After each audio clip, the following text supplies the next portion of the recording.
નમસ્કાર મિત્રો, આજે આપણે જાણીશું અષાઢ શુક્લ પક્ષની પવિત્ર દેવશયની એકાદશી વિશે। આ વર્ષે દેવશયની એકાદશી 25 જુલાઈ 2026 શનિવારના રોજ ઉજવવામાં આવશે।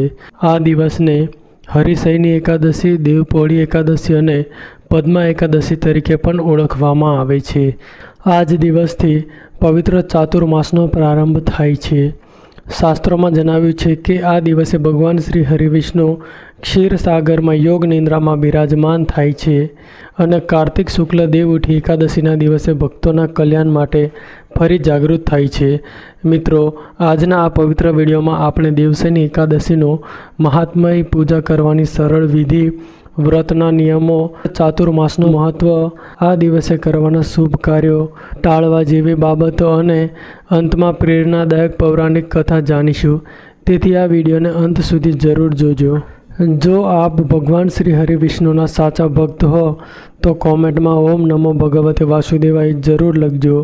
મિત્રો, સનાતન ધર્મમાં એકાદશીનું વ્રત માત્ર ઉપવાસનું વ્રત નથી, પરંતુ મન, વાણી અને કર્મને પવિત્ર બનાવવાનો એક પવિત્ર અવસર છે। વર્ષ દરમિયાન 24 અથવા અધિક માસ હોય ત્યારે 26 એકાદશીઓ આવે છે, પરંતુ તેમાં દેવશયની એકાદશીને વિશેષ સ્થાન આપવામાં આવ્યું છે, કારણ કે આ દિવસથી શરૂ થતા 4 મહિના ભગવાનની વિશેષ ભક્તિ માટે સૌથી ઉત્તમ માનવામાં આવે છે। આ સમય દરમિયાન કરવામાં આવેલ જપ, તપ, દાન, પૂજાપાઠ, ગૌસેવા, સંત સેવા અને જરૂરિયાતમંદોની મદદનું પુણ્ય અનેક ગણું વધે છે એવી ધાર્મિક માન્યતા છે। શાસ્ત્રો જણાવે છે કે ભગવાન વિષ્ણુ સમગ્ર સૃષ્ટિના પાલનહાર છે। તેઓ દરેક જીવનું રક્ષણ કરે છે અને ભક્તોના દુઃખ દૂર કરે છે। દેવશયની એકાદશીના દિવસે તેઓ યોગ નિંદ્રામાં પ્રવેશ કરે છે। તે એક આધ્યાત્મિક સંકેત છે કે હવે ભક્તોએ પોતાના જીવનને વધુ શિસ્તબદ્ધ બનાવવું જોઈએ। આ 4 મહિના દરમિયાન મનુષ્ય જો પોતાના જીવનમાં સારા સંસ્કારો અપનાવે, દુર્વ્યસન છોડે, ક્રોધનો ત્યાગ કરે, અસત્યથી દૂર રહે અને ભગવાનનું સ્મરણ વધારે કરે તો તેનું જીવન ધન્ય બની જાય છે। ઘણા ભક્તો આ દિવસથી કોઈ સારો સંકલ્પ લે છે, કોઈ રોજ એક માળા કરે છે, કોઈ ભગવદ્ ગીતાનો એક અધ્યાય વાંચે છે, કોઈ દરરોજ તુલસીની પૂજા કરે છે, કોઈ ગરીબોને ભોજન કરાવે છે, તો કોઈ પોતાના સ્વભાવમાં સુધારો કરવાનો સંકલ્પ લે છે। ભગવાનને ભવ્ય ચડાવો કરતાં સાચો ભાવ વધુ પ્રિય છે, તેથી નાનો નિયમ પણ શ્રદ્ધાથી લેવાયેલો હોય તો તેનું પણ વિશેષ ફળ મળે છે। આ દિવસે સવારે બ્રહ્મ મુહૂર્તમાં જાગવું, સ્નાન કરીને સ્વચ્છ વસ્ત્રો પહેરવા, ઘરના મંદિરને સ્વચ્છ રાખવું અને ભગવાન વિષ્ણુ તથા માતા લક્ષ્મીની પૂજા કરવી, ભગવાનને પીળા ફૂલ, તુલસી દળ, ફળ અને પ્રસાદ અર્પણ કરવો।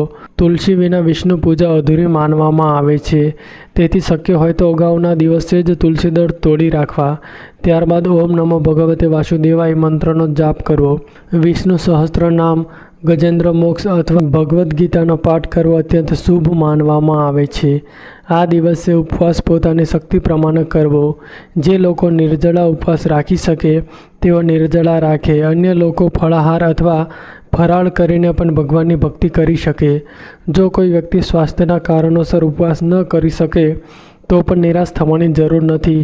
તે સાત્વિક ભોજન લઈને ભગવાનનું નામ સ્મરણ કરે, ગરીબોને દાન આપે, ગાયને ઘાસ ખવડાવે, પક્ષીઓને દાણા નાખે અને આખો દિવસ સારા વિચારોમાં પસાર કરે તો પણ ભગવાન તેની ભાવના જરૂર સ્વીકારે છે। આ દિવસે શક્ય હોય ત્યાં સુધી ક્રોધ, નિંદા, ખોટું બોલવું, છેતરપિંડી, વ્યસન અને તામસિક આહારથી દૂર રહેવું જોઈએ। ખાસ કરીને લસણ, ડુંગળી, માંસાહાર, દારૂ અને અન્ય વ્યસનોનો સંપૂર્ણ ત્યાગ કરવો જોઈએ। ઘણા ભક્તો આ દિવસે ચોખાનું સેવન પણ કરતા નથી। જો કોઈ કારણસર ઉપવાસ ન થઈ શકે તો પણ સાત્વિક ભોજન કરીને ભગવાનનું સ્મરણ કરવું જોઈએ। શાસ્ત્રો કહે છે કે ભગવાનને માત્ર ભૂખ્યા રહેવું પસંદ નથી, પરંતુ શુદ્ધ મન અને નિષ્કપટ ભક્તિ વધુ પ્રિય છે। તેથી દરેક કાર્ય ભગવાનને સમર્પિત ભાવથી કરવું જોઈએ। ચાતુર્માસ દરમિયાન શક્ય હોય તો દરરોજ સવારે અને સાંજે ભગવાનનું નામ લેવું, ઘરમાં દીવો પ્રગટાવો, તુલસીજીની પૂજા કરવી અને ઓછામાં ઓછા થોડા સમય માટે ભજન, કીર્તન અથવા ધાર્મિક ગ્રંથનું વાંચન કરવું જોઈએ। આ 4 મહિના દરમિયાન કરવામાં આવતી નાની નાની સાત્વિક પ્રવૃત્તિઓ પણ જીવનમાં મોટા પરિવર્તન લાવી શકે છે. જે વ્યક્તિ નિયમિત ભગવાનનું સ્મરણ કરે છે તેના મનમાં શાંતિ આવે છે, પરિવારના સંબંધોમાં મધુરતા વધે છે અને જીવનમાં સકારાત્મક વિચારધારા વિકસે છે.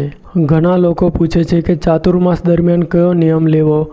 તો મિત્રો, નિયમ એવો લેવો જોઈએ કે આપણે નિષ્ઠાપૂર્વક પૂરો કરી શકીએ. જો આપણે ખૂબ મોટો સંકલ્પ લઈએ અને પછી તેને પૂર્ણ ન કરી શકીએ તો મનમાં અફસોસ રહે છે. તેના કરતાં રોજ 5 મિનિટ ભગવાનનું નામ લેવું, એક માળા કરવી, ગરીબને એક સમયનું ભોજન કરાવવું અથવા દર અઠવાડિયે એક દિવસ સાત્વિક સેવા કરવી જેવા સરળ નિયમો વધુ ઉત્તમ છે. ભગવાન ભાવના જુએ છે, દેખાડો નથી જોતા. હવે સાંભળીએ દેવશયની એકાદશી સાથે જોડાયેલી એક પવિત્ર કથા. પ્રાચીન સમયમાં સૂર્યવંશમાં માધાતા નામના એક મહાન રાજા રાજ્ય કરતા હતા. તેઓ ધર્મપ્રેમી, સત્યવાદી અને પ્રજાવત્સલ હતા. તેમના રાજ્યમાં પ્રજા સુખી હતી, કોઈને કોઈ વસ્તુની અછત નહોતી અને સૌ લોકો ધર્મના માર્ગે ચાલતા હતા. પરંતુ એક સમય એવો આવ્યો જ્યારે સતત ઘણા મહિનાઓ સુધી વરસાદ પડ્યો નહીં. નદીઓ સુકાઈ ગઈ, તળાવો ખાલી થઈ ગયા, ખેતરો બળી ગયા અને અનાજનો ભયંકર અભાવ સર્જાયો. પશુઓ તરસવા લાગ્યા અને લોકો ચિંતામાં ડૂબી ગયા. પ્રજાના આગેવાનો રાજા પાસે આવ્યા અને વિનંતી કરી, મહારાજ, તમે હંમેશા ધર્મનું પાલન કર્યું છે, છતાં અમારા રાજ્યમાં આટલું મોટું દુઃખ કેમ આવ્યું છે? કૃપા કરીને એવો કોઈ ઉપાય શોધો કે સમગ્ર રાજ્ય ફરી સુખી બની જાય. રાજા માંધાતા પણ પ્રજાનું દુઃખ જોઈને ખૂબ વ્યથિત થયા. તેમણે વિચાર્યું કે રાજાનું સાચું સુખ પ્રજાના સુખમાં જ રહેલું છે. તેથી તેમણે રાજમહેલનો આરામ છોડ્યો અને જંગલમાં નિવાસ કરતા મહાન ઋષિઓના આશીર્વાદ અને માર્ગદર્શન માટે પ્રસ્થાન કર્યું. લાંબી યાત્રા પછી તેઓ મહર્ષિ અંગિરાના આશ્રમમાં પહોંચ્યા. રાજા નમ્રતાપૂર્વક તેમના ચરણોમાં વંદન કર્યું અને રાજ્યમાં પડેલા દુષ્કાળનું કારણ પૂછ્યું. મહર્ષિ અંગિરાએ રાજાને ધર્મ અને ભક્તિનું મહત્ત્વ સમજાવ્યું અને કહ્યું કે જ્યારે સમગ્ર સમાજ ભગવાન પ્રત્યેની ભક્તિમાં ઉદાસીન બની જાય છે ત્યારે પ્રકૃતિનું સંતુલન પણ ખોરવાઈ શકે છે. ત્યારબાદ તેમણે રાજાને અષાઢ શુક્લ પક્ષની દેવશયની એટલે કે પદ્મ એકાદશીનું વ્રત સમગ્ર રાજ્ય સાથે કરવાની સલાહ આપી. તેમણે કહ્યું કે જો રાજા અને પ્રજા સૌ મળીને ભગવાન વિષ્ણુની આરાધના કરશે, ઉપવાસ કરશે અને પ્રાર્થના કરશે તો ભગવાનની કૃપાથી રાજ્યના દુઃખ દૂર થશે. રાજા માંધાતાએ ઋષિના શબ્દોને ભગવાનનો આદેશ માની લીધો. તેઓ રાજ્યમાં પાછા આવ્યા અને સમગ્ર પ્રજાને દેવશયની એકાદશીના વ્રત, પૂજા અને ભગવાનના નામ સ્મરણ માટે પ્રેરિત કર્યા. એકાદશીના દિવસે રાજા અને પ્રજાએ મળીને ભગવાન વિષ્ણુની ભક્તિ કરી, દાન કર્યું, પ્રાર્થના કરી અને પોતાના જીવનમાં સારા સંકલ્પ લીધા. કહેવાય છે કે ભક્તોની નિષ્ઠાથી પ્રસન્ન થઈ ભગવાને પોતાની કૃપા દ્રષ્ટિ વરસાવી. થોડા જ સમયમાં આકાશમાં ઘનઘોર વાદળો છવાઈ ગયા અને મુશળધાર વરસાદ શરૂ થયો. સુકાઈ ગયેલી ધરતી ફરી હરિયાળી બની ગઈ. નદીઓમાં પાણી આવ્યું, ખેતરો લહેરાઈ ઉઠ્યા અને સમગ્ર રાજ્યમાં ફરી સુખ, શાંતિ અને સમૃદ્ધિ આવી ગઈ.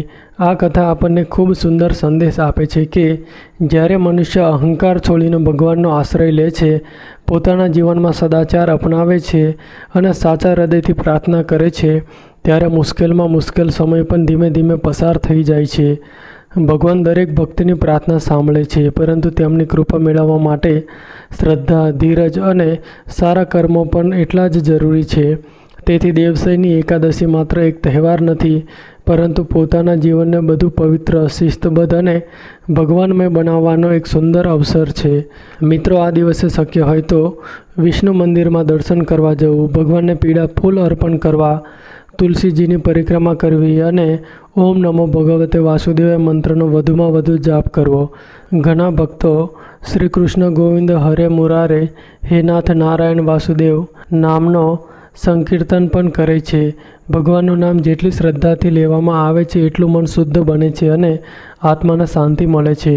મિત્રો, ચાતુર્માસ દરમિયાન ઘરમાં દરરોજ દીવો પ્રગટાવો, ભગવાનને ભોગ ધરાવો, પરિવાર સાથે ભજન કરવું અને બાળકોને પણ ધર્મ તથા સંસ્કારોની વાતો શીખવવી ખૂબ શુભ માનવામાં આવે છે.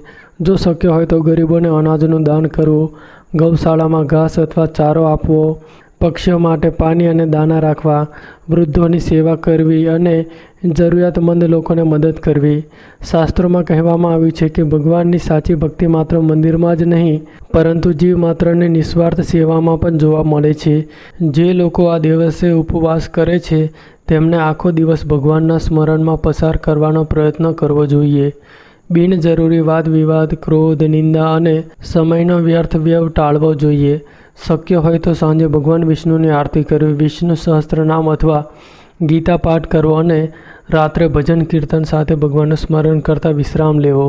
બીજા દિવસે એટલે કે દ્વાદશીના દિવસે સ્નાન કરીને ભગવાનને ભોગ ધરાવી દાન દક્ષિણા આપીને નિયમ પ્રમાણે પારણા કરવા.